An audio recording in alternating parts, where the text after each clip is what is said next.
Sir அந்த குளோப்பு கிட்ட கீழே நின்று எப்போ இதுக்குள்ளே போகணும்னு தவம் இருக்கோம் சார். இந்த மாதிரி ஒரு வாய்ப்பு வரும்னு நான் நினைக்கவே இல்லை.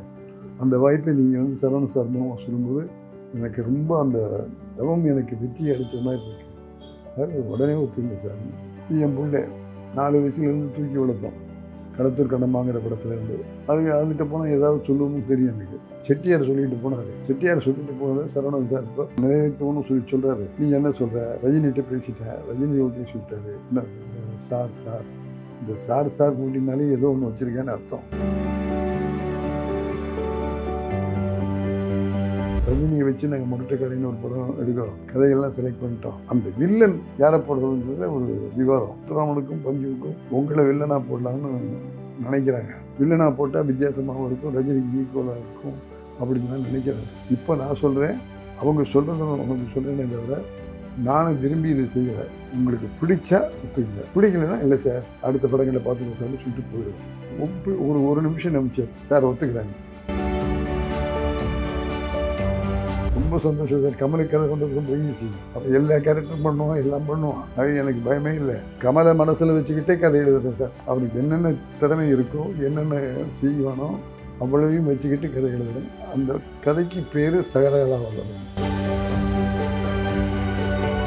சார். 60 வருஷம் ஒரே கம்பெனியில் இவ்வளவு படங்களையும் பண்ணி இருக்கோம் அப்படின்னு சொன்னால் எங்களை வந்து அவங்க எங்களை மதிச்சில்லை, எங்களுக்கு தொழில் கற்றுக் கொடுத்து அந்த தொழிலின் அடிப்படையில் எங்களை எல்லாம் டைரக்டர் ஆக்கி பெருமைப்படுத்துகிற பெருமை ஏவி.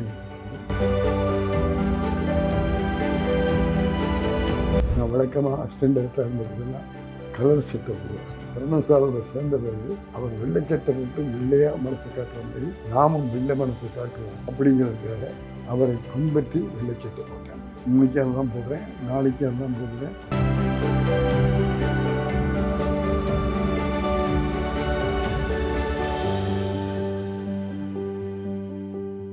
நான் ஒரு தடவை ரஜினி சாரை வந்து ஒரு கேரக்டருக்கு போடலாம், நல்லா நடிச்சுட்டு இருக்காரு அப்படின்னு நானும் பஞ்சனும் முடிவு பண்ணிட்டு அந்த படத்துக்கு கூப்பிட்டோம்.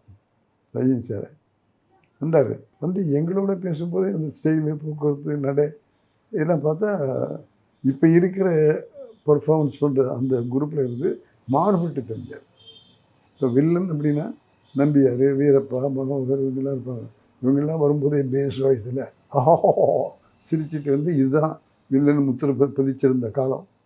அந்த காலத்தில் அந்த மாதிரிலாம் செய்யாமல் கண்ணாடியை தூக்கி போடுறது, சிகரெட்டை தூக்கி போடுறது, முடியை தள்ளி விடுறது, நடையிலே ஒரு மாதிரி வித்தியாசம் நடந்து காட்டுறது, டைலாக் பேசுகிறது வித்தியாசம் நடந்து காட்டுறது, பஞ்சு வரக்கூடிய டைலாக்கை அந்த பஞ்சு வரக்கூடிய காலத்தை ஸ்ட்ரெஸ் பண்ணி சொல்லி மக்களிடத்தில் கைதிட்டு வாங்குறது. இதெல்லாம் பார்க்கும்போது இந்த ஆட்டு ஏதோ ஒரு விஷயம் இருக்குது அப்படி இப்படின்னு வந்து கூப்பிட்டு பேசணும். பேசும்போது சார் தாராளமாக பண்ணுறேன் சார் அப்படின்னு சொல்லிட்டாரு. ஆனால் அந்த படத்தில் இருந்த அந்த கேரக்டர் ரொம்ப சின்ன கேரக்டர். அது முக்கியத்துவமே இல்லை. இந்த விளவு நடிக்கக்கூடிய ஒரு திறமை உள்ள நடிகரை நம்ம வீணாக்கிடக்கூடாது அப்படின்னு அவர்கிட்டயே சொன்னோம். நாங்கள் கூப்பிட்டு உன்னை பார்த்தது போடணுங்கிறதுக்காக கூப்பிட்டு பார்த்தோம். அந்த ரோல் வந்து ரொம்ப சின்ன ரோல். அது உன்னுடைய பர்ஃபார்மன்ஸ் நிற்காது, நாங்களும் உன்னை அதை டெவலப் பண்ண முடியாது. ஆகவே அந்த ரோலில் போட்டு உன்னுடைய நடிப்பை வேஸ்ட் பண்ணக்கூடாது. நீ நடிக்கிற மாதிரி வேஷம் வரும்போது உங்களை நாங்கள் கூப்பிடுவோம் அப்படின்னு சொல்லிட்டு அவரே அனுப்பிச்சிட்டோம். அவர் okay sir, no problem, okay sir பண்ணிவிடுவோம் சார் அப்படின்னு போயிட்டார். அப்போ இப்போ நாங்கள் இந்த 3வது கேள்வி மகரிஷினுடைய நாவல் அதை வாங்கி பண்ணும்போது சிவகுமார் சார் எப்பவும் ஹீரோ. அதில் 2 கேரக்டர், ஒன்று வில்லன், ஒன்று பசுத்தோல் போர்த்திய புலி. ஆக மொத்தம் சிவகுமாரை வந்து ஹீரோ நடிச்சுக்கிட்டு இருக்கிற சிவகுமாரை வில்லனாக போட்டு, வில்லனாக பர்ஃபார்மன்ஸ் பண்ணிக்கிட்டு இருக்கிற ரஜினிகாந்தை ஹீரோவாக போட்டு 2 கேரக்டரையும் வித்தியாசம் பண்ணணும். யார் வில்லனோ அவர் ஹீரோ, யார் ஹீரோவோ அவர் வில்லன். அதுதான் அந்த படத்தில் இருந்த நாவல்ட்டி. சிவகுமார் சாருக்கு எங்கள் மேலெல்லாம் இருப்போம். என்ன சார் அவர் நாவல் படிச்சுட்டார். இன்னும் முத்துராமன் சார் பஞ்சனை நீங்களே வில்லனாக பண்ணுறீங்களான்னாரு. சிவாஜியே பண்ணியிருக்காரு, நீ ஏன் பயப்படுற, உனக்கு நடிக்கிறதுக்கு இன்னொரு வாய்ப்பு கிடைச்சிருக்கு, ஹீரோவா இல்லை வில்லனாகவும் நடிப்பீங்க அப்படின்னு மக்கள்கிட்ட போய் செய்தி சேரும். அந்த பையன் புது பையன், அவன் வில்லன்னு சொல்லிக்கிட்டு இருக்கிறாங்க. அந்த பையனை ஹீரோவாக்குறோம் அப்படின்னா நமக்கு இன்னொரு ஹீரோ நமக்கு கிடைக்க போகிறாரு. ஆகவே வாய்ப்பு எங்களுக்காக விட்டு கொடு, அந்த பையன் நிச்சயமாக ஹீரோவாக வருவார் அப்படின்னு சொல்லி அவரையும் கன்வின்ஸ் பண்ணி இவருக்கு ரொம்ப சந்தோஷம். அவர் வந்து பண்ணார். பண்ணும்போது அந்த விளைவு என்னங்கிறது உங்களுக்கு தெரியும். அவருடைய ஹீரோ வளர்ச்சிக்கு நாங்கள் போட்டு கொடுத்த அந்த படிக்கல் ஒரு கல் அப்படின்னு சொல்லும்போது எங்களுக்கு பெருமையாக இருக்குது. அதை காப்பாற்றின ரஜினி இன்றைக்கி 50 வருஷம் ஆயிடுச்சு. 50 வருஷமாக அவர் சூப்பர் ஸ்டார். எப்படி விஷயம் இல்லாமல் வர முடியுமா?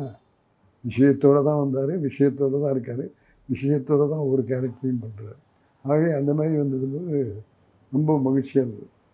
அப்போ நானும் ரஜினி ஆடுபுலி ஆட்டன்னு இருக்கிறோம். கமலும் ரஜினி ஆக்ட் பண்ணாங்க.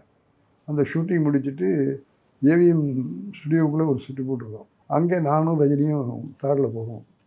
இங்கே ராஜேஸ்வரி தேட்டர்னு ஒன்று, அந்த தேட்டரை கட்டிக்கிட்டு இருக்கார் செட்டியார். இந்த வேட்டியை மடித்து கட்டிக்கிட்டு இன்ஸ்ட்ரக்ஷன் கொடுத்துக்கிட்டு இருக்கார்.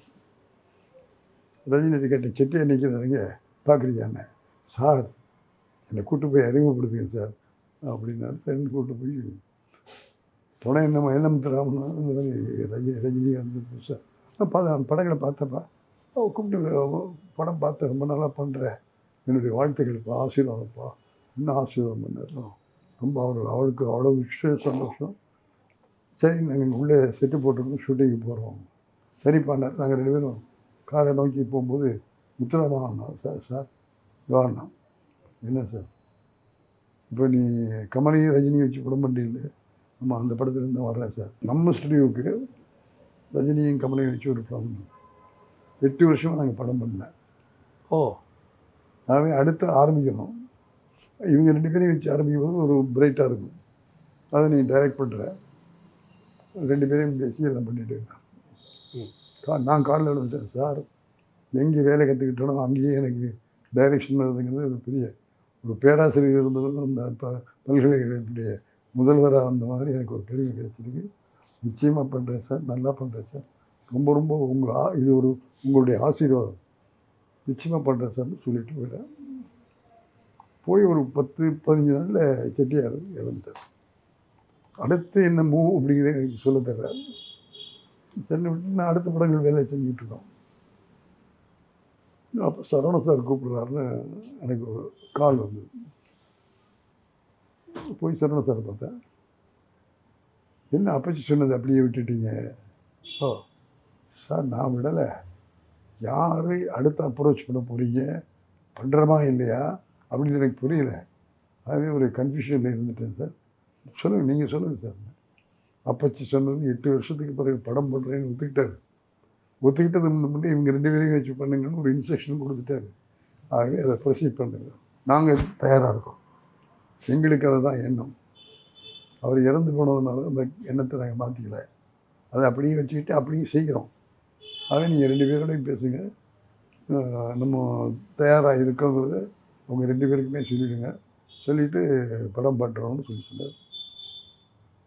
நான் போய் ரஜினிகிட்ட சொன்னேன், இந்த மாதிரி செட்டியார் இறந்து போனால் கூட சரவணன் சார் வந்து பண்ணுவோம்னு சொல்கிறாங்க, நீ என்னை எப்படி கால்ஷீட் கொடுக்க முடியும்? என்ன சார், அந்த குளோப்புக்கிட்ட கீழே நின்று எப்போ இதுக்குள்ளே போகிறோம்னு தவிச்சு தவம் இருக்கோம் சார். இந்த மாதிரி ஒரு வாய்ப்பு வரும்னு நான் நினைக்கவே இல்லை. அந்த வாய்ப்பை நீங்கள் வந்து சரவணன் சார் மூலமாக சொல்லும்போது எனக்கு ரொம்ப அந்த தவம் எனக்கு வெற்றி அடித்த மாதிரி இருக்குது. அது உடனே ஒத்துங்க சார்.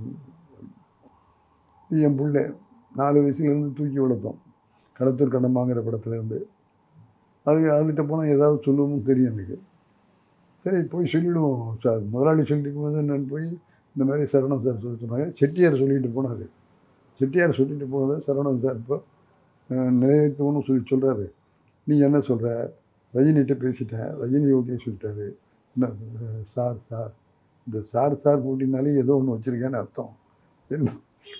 என்ன சொல்லுன்னு அவரையும் வளர்ந்து வந்துட்டார், நானும் முதலே வளர்ந்து இருக்கேன். நாங்கள் 2 பேரும் சேர்ந்து படங்கள் பண்ணிட்டோம். இன்னுமே தொடர்ந்து நாங்கள் 2 பேரும் செய்ய வேண்டாம் அப்படிங்கிறது என்னுடைய அபிப்பிராயம். நான் படம் பண்ண மாட்டேன்னு சொல்லி படம் பண்ணுறேன், ஆனால் ரஜினியும் நானும் சேர்ந்து படம் பண்ண வேண்டாம். அந்த மாதிரி கதை பார்க்காதீங்க. அவருக்குன்னு தனியாக கதை பாருங்கள், எனக்குன்னு தனியாக கதை பாருங்கள். நானும் ஆக்ட் பண்ணுறேன். ஆகவே ஒரு படம் இல்லை, 2 படம். ரஜினி படம் ஒன்று, கமல் படம் ஒன்றுன்னு சார்கிட்ட போய் சொல்லிவிடுவேன். ஆகவே அதுக்கு நான் தயாராக இருக்கேன். அது காலட்சேப போக்குவரத்தில் நம்ம பேசிக்குவோன்ட்டார். சார்கிட்ட வந்து சொன்னேன், சார் இந்த மாதிரி சொல்கிறாரு, 2 பேரும் சேர்ந்து பண்ண வேண்டாம்னு நினைக்கிறாரு. ரஜினியை தனியாக பண்ணிங்க, என்ன தனியாக பண்ணிங்கிறாரு. என் கால்ஷீட் நான் தர்றேங்கிறாரு. சரி தரணும், அப்போ அதுக்கு தகுந்த மாதிரி பிளான் பண்ணுங்க அப்படின்னு உடனே ரஜினிக்காக பஞ்சன்கிட்ட சொல்லி இவர் இதுவரையிலும் செய்யாத அளவுக்கு ஒரு ஆக்ஷன் ஹீரோவாக ஒரு படம் பண்ணி கதை பண்ணிங்கன்னா அதுக்கு தகுந்த மாதிரி படம் பண்ணிடலாம், அது அவருக்கு ஒரு வித்தியாசமான திருப்பமாக இருக்கும் அப்படின்னு பஞ்சாயத்து பேசி அதுக்கு என்ன பண்ணிவிடுவோன்னு சொல்லிட்டு பண்ணார். அதுதான் முரட்டுக்காளை. 8 வருஷம் 9 வருஷத்துக்கு பிறகு ஏவிஎம் எடுத்த படம் முரட்டுக்காளை. அந்த படத்துக்கு கதை வசனம் எழுதுனது தான் பஞ்சண்ணன். அந்த படத்தில் தான் இளையராஜா இசையமைப்பாளர். எங்களுடைய படம் அது ரஜினியோட ராஜாவோட. அந்த படம் எல்லா விஷயத்தையும் கொண்டு வந்தவர் சேர்த்து.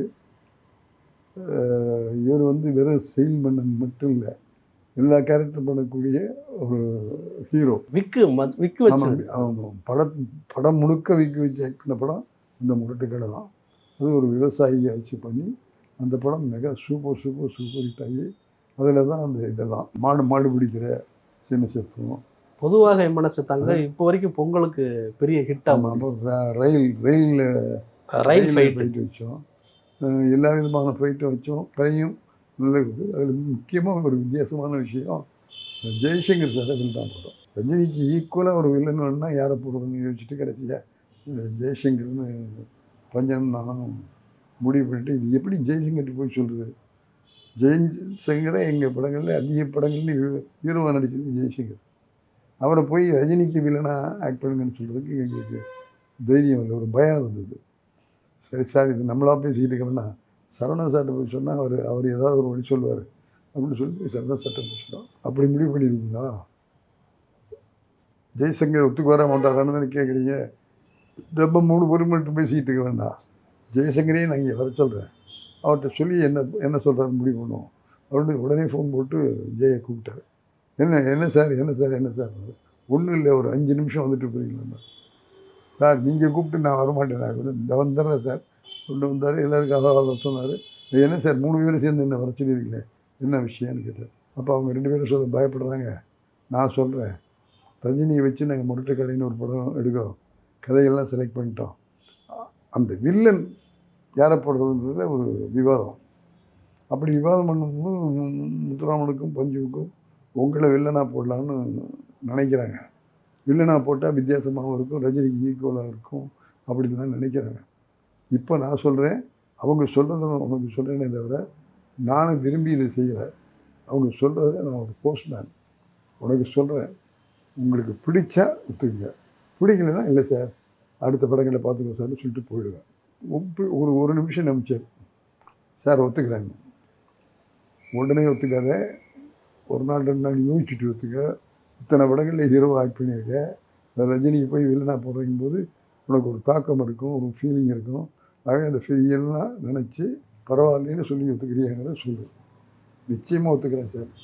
நீங்கள் 3 பேரும் என்னுடைய வெல் விஷஸ், என்னுடைய வளர்ச்சியில் ஆரம்ப காலத்துலேருந்து கூடவே வர்றீங்க. பல படங்களே பண்ணியிருக்கேன். முத்துராமன் சார் நிறைய படம் பண்ணிட்டார், பஞ்சன் நிறைய படம் பண்ணிட்டார். மொத்தம் அதிலெல்லாம் எனக்கு எந்த விதமான வருத்தமும் இல்லை. ரஜினியோட வில்லன் ஆக்ட் பண்ணுறங்கும்போது கொஞ்சம் ஒரு உறுத்தல் இருக்கும். நான் ஒரு ஹீரோவாக இருந்து வில்லனாக போகிறதுனா ஒரு உறுத்தல் இருக்கும். அது ஏவிஎம் சரவணன் அப்படிங்கும்போது எனக்கு அந்த உறுத்தலும் போயிடுச்சு. அவன் நிச்சயமாக பண்ணுறேன் சார் அப்படின்னு ஒத்துக்கிட்டு போனார். ஒத்துக்கிட்டு போய் படத்தில் நடிக்கும்போது நல்ல வில்லனாக ஆக்ட் பண்ணார். ஹீரோவை வில்லன் மக்கள் ஒத்துக்கிட்டாங்க.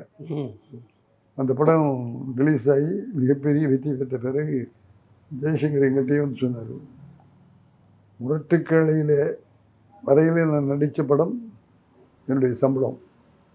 முரட்டுக்காளைக்கு பிறகு எனக்கு வந்து நான் இப்போ நடிச்சுக்கிட்டு இருக்கிறேன், நிறைய படம் நடிச்சிட்டு இருந்தார். ஆமாம், நடிச்சுக்கிட்டு இருக்கிற படம் எனக்கு கிடைச்ச போனஸ். அது முரட்டுக்காளையும் ஏவிஎம்மும் பஞ்சனும் முத்துராமனும் ரஜினியும் கொடுத்த வளர்ச்சி. என்னுடைய வளர்ச்சி மாறுபட்டு வந்தாலும் அந்த மாறுபட்ட வளர்ச்சியில் எனக்கு நிறைய படங்கள் வந்தது.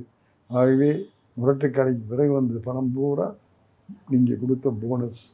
சரவணன் சார் அதுக்காக உங்களுக்கு நன்றி சார்னு சொல்லுவேன். அந்த அளவுக்கு கன்வின்ஸ் பண்ணுற விஷயங்களில் கன்வின்ஸ் பண்ணி அவங்கள நடிக்க வச்சு அவங்களுக்கு பேர் வாங்கி கொடுத்து போனஸ்ன்னு சொல்ல வச்சு எல்லாம் பண்ணக்கூடிய அளவுக்கு சரவணன் சார்கிட்ட அந்த. அப்புறம் படம் முடிஞ்ச உடனே முத்துராமன் இன்னும் அடுத்த விஷயம் என்ன அப்படின்னா, அடுத்த விஷயம் கமல் தான் சார்.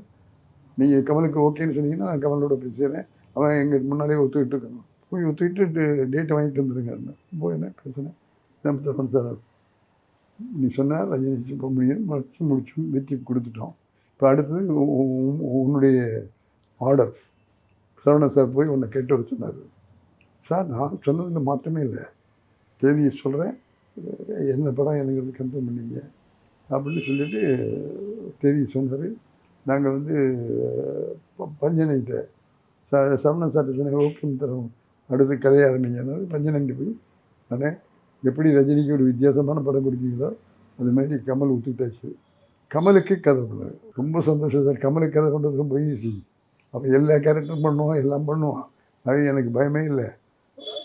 கமலை மனசில் வச்சுக்கிட்டே கதை எழுதுறேன் சார். அவருக்கு என்னென்ன திறமை இருக்கோ, என்னென்ன செய்வானோ அவ்வளவையும் வச்சுக்கிட்டு கதை எழுதுகிறேன். அந்த கதைக்கு பேர் சகலகலாவதம். அதுதான் சகலகலாவதம். கமல்கிட்ட உள்ள விஷயம் எல்லாத்தையும் கொண்டு வந்து சேர்த்து கதையில் கதாநாயகனே அப்படிப்பட்டவன் எல்லா காரியமும் செய்வான் அப்படிங்கிறத நிரூபணி எடுத்த படம் சகலகலாவதம். அந்த படத்துலையும் இளையராஜா தான் பேசிக்குவோம். அதில் ஒரு பாட்டு அன்னைக்கும் சரி இன்றைக்கும் சரி நாளைக்கும் சரி மறக்கவே முடியாது. வருஷப்பிறப்பு இன்னைக்கு போடுற இளமை இதோ ஹாப்பி நியூ இயர். அது அன்றைக்கும் போட்டோம் இன்றைக்கும் போட்டோம். அந்த மாதிரி கமல் எல்லா விதமான ஆக்ஷனும் பண்ணி த்ரில்லும் பண்ணி அந்த படம் மிகப்பெரிய வெற்றி பெற்றது. அதுக்கு பிறகு அவரை வச்சே பண்ணோம் தூங்காத தம்பி தூங்காது. இப்போதைக்கு போதைக்காக சண்டை போடுறோமே, இந்த போதை கூடாது, போதையினால் கெட்டு போடுவாங்கங்கிற சொல்கிற கதை அந்த தூங்காத தம்பி தூங்காது. இந்த கதையிலையும் கமல் ஆக்ட் பண்ணார். அப்புறம் தொடர்ந்து ரஜினியோட கிட்டத்தட்ட நான் 7 படம் பண்ணேன்.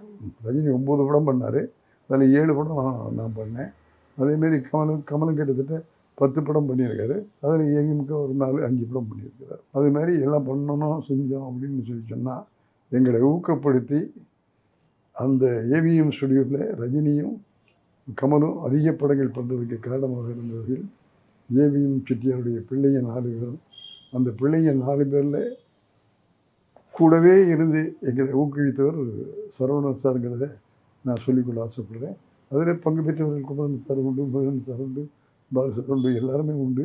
ஆனால் அதிகமான முக்கியத்துவம் கொடுத்து அந்த படங்களெல்லாம் மிகப்பெரிய அளவு வர்றதுக்கு துணையாக இருந்து எங்களை வழிநடத்த பெருமை சரவணன் சாருக்கு உண்டு. ஆகவே இப்போ உங்கள்கிட்ட சொல்லிக்கொள்ள ஆசைப்படுறேன். நான் ஏவிஎம்மில் கிட்டத்தட்ட 10-11 படங்களுக்கு மேலே பண்ணியிருக்கேன்.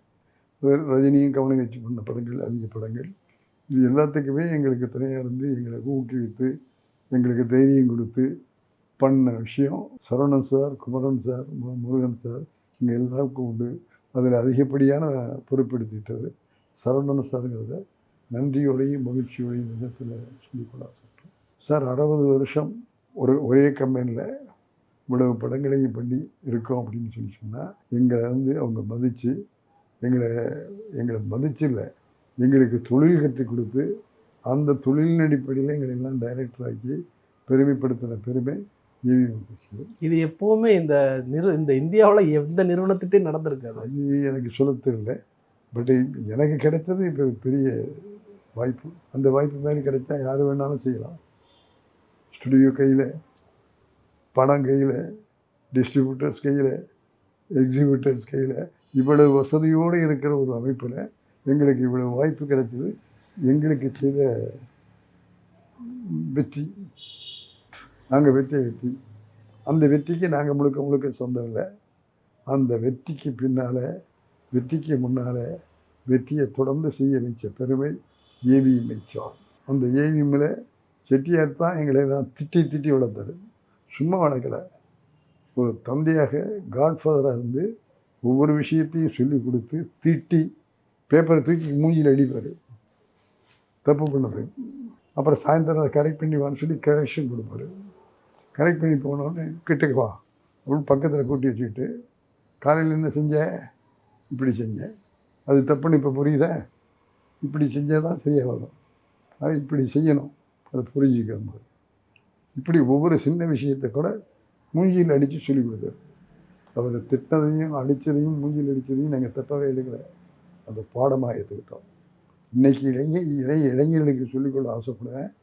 நாங்கள்லாம் வளர்ந்துருக்கோம், இன்றைக்கி நிலச்சி நிற்கிறோம் அப்படின்னு சொன்னால், அவர் திட்டினாரே 100% யூஸ்லெஸ்ன்னு, அந்த 100% யூஸ்லெஸ்ன்னு சொன்ன அந்த திட்டு தான் இன்றைக்கி எங்களை 100% யூஸ்ஃபுல்லாக ஆக்கியிருக்கு. அவை வர்ற மாணவர்கள் மாணவிகளுக்கெல்லாம் சொல்கிறேன், அதிகாரிகள் திட்டாலோ ஆசிரியர்கள் திட்டாலோ அவங்க திட்டுறாங்கன்னு நினைக்காதீங்க. அவங்க திட்டல, உங்களை வாழ்த்துறாங்க, உங்களை கரெக்ட் பண்ணுறாங்க. ஆகவே உங்களை கரெக்ட் பண்ணுறதுக்காக தான் அவங்களை திட்டுறாங்க. சும்மா சொல்கிறத விட திட்டி சொன்னால் போய் மண்டையில் ஏறும். அது மாதிரி மண்டையில் ஏறி தான் நாங்கள் தப்பு பண்ணுறதில்ல, பர்ஃபெக்டாக பண்ணுறோம். அது மாதிரி வர்றதுக்கு அந்த பெரியவருடைய திட்டம் மூஞ்சில் அடிக்கிற அளவுக்கு பேப்பரை தூக்கி எறிஞ்சதும் பயன்பெற்றது. அது மாதிரி இப்போ உங்களுக்கும் சொல்கிறோம். இது எங்களை மட்டும் இல்லை, நாங்கள் அசிஸ்டண்டில் இருக்கிற எங்களை மட்டும் இல்லை, அவங்க பிள்ளைங்களே கூப்பிட்டு திட்டுவார். சின்ன பண்ணேன், தப்பு பண்ணேன்னு சொல்லி முருகன் தாரையும் குமரன் தாரையும் கூப்பிட்டு சுத்தம் போடுவார். மியூசிக்கே இந்த கிளம்பு திருப்தியாக இல்லைம்பார். ஏன்னா மியூசிக்லாம் பெரும்பகுதி குமரன் சார் தான் உட்காருவாங்க. அவரே கூப்பிட்டு சொல்லுவார், இல்லை இது வேலை வேறு டியூன் போட சொல்லும்பார். அந்த மாதிரியெல்லாம் இருந்ததுனால தான் நாங்கள் எல்லாம் எல்லா விஷயங்களையும் கற்றுக்கொண்டு அவர் வெளியிலே நடந்துகிட்டு இருக்கிறோம். மாற்றப்பட்டு மறுபடியும் போட்டு ஹிட்டான பாடல் வந்திருக்கு. அது ஒன்றும் ரெண்டு இல்லை, இத்தனை படம் பண்ணியிருக்கும்போது நான் அசிஸ்டன்ட் டைரக்டர் எத்தனை படம் பண்ணியிருப்பேன், அசிஸ்டன்ட் எடிட்டராக எத்தனை படம் பண்ணியிருப்பேன். ஆக என்னுடைய வாழ்க்கையினுடைய கிட்டத்தட்ட முக்கால் பகுதி இதுக்கு தான் சொல்லுவோம். ஆகவே நான் இப்போ உங்களோட பேசிக்கிட்டு இருக்கிறேன் அப்படின்னா, அந்த 60 வருஷம் சரவணன் சாருடையும் செட்டியாருடையும் குமரன் சாருடையும் முருகன் சாருடையும் பால் சாருடையும் நான் ஆற்றிய இந்த பணிகள் தான் என்னை இந்த அளவுக்கு கொண்டு வந்துகிட்ருக்கு. ஆகவே 60 வருஷம் ஒரு கம்பெனியில் வேலை செய்கிறோம்னா அது வெறும் கம்பெனி அசிஸ்டன்ட் டைரக்டர் இல்லை, அதுக்கு மேலே ஒன்று இருக்குது. அதுதான் பாசம், அதுதான் அன்பு.